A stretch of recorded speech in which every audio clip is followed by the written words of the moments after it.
Clue today news కి స్వాగతం. వికారాబాద్ జిల్లా యాలాల మండలంలో పర్యటిస్తున్న డిప్యూటీ సీఎం బట్టి విక్రమార్క కాన్వాయ్ని అడ్డుకున్న బీజేపీ నాయకులు తాండూరు కొడంగల్ రోడ్డు మార్గంలో 2 ఏళ్ల క్రితం కాగ్నా నదిపై ప్రారంభించిన బ్రిడ్జిపై ఇటీవల కురిసిన వర్షాల తాకిడికి పెద్ద రంధ్రం పడడంతో ఆగ్రహించిన బీజేపీ నాయకులు డిప్యూటీ సీఎం కాన్వాయ్కి అడ్డుపడ్డారు. అప్పటి కాంట్రాక్టర్తో పాటు ప్రజాప్రతినిధులపై చర్యలు తీసుకోవాలని డిమాండ్ చేశారు. అయితే పోలీసులు వారిని పక్కకు తోసేసి కాన్వాయ్ని ముందుకు వెళ్ళనిచ్చారు. అనంతరం బీజేపీ నాయకులను అదుపులోకి తీసుకొని యాలాల పోలీస్ స్టేషన్కు తరలించారు.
బ్రిడ్జి కట్టారు. 2 సంవత్సరాలు కూడా కాలేదు.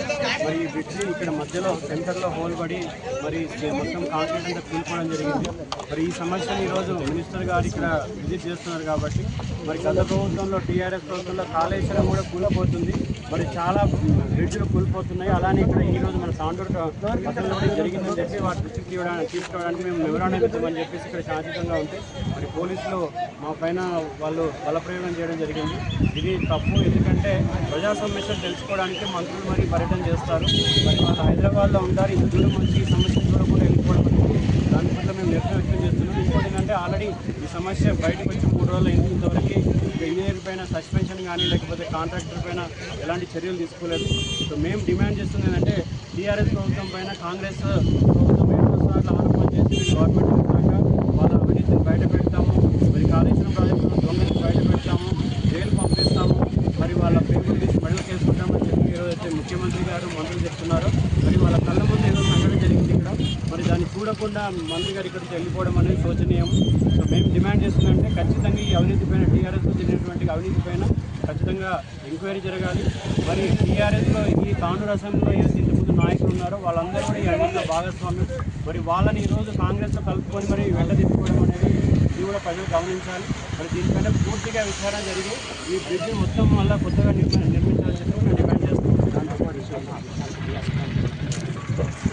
మేము ఆల్రెడీ స్టేట్ రెడీ చేస్తాము. కేంద్ర మంత్రి దృష్టికి తీసుకెళ్తాము.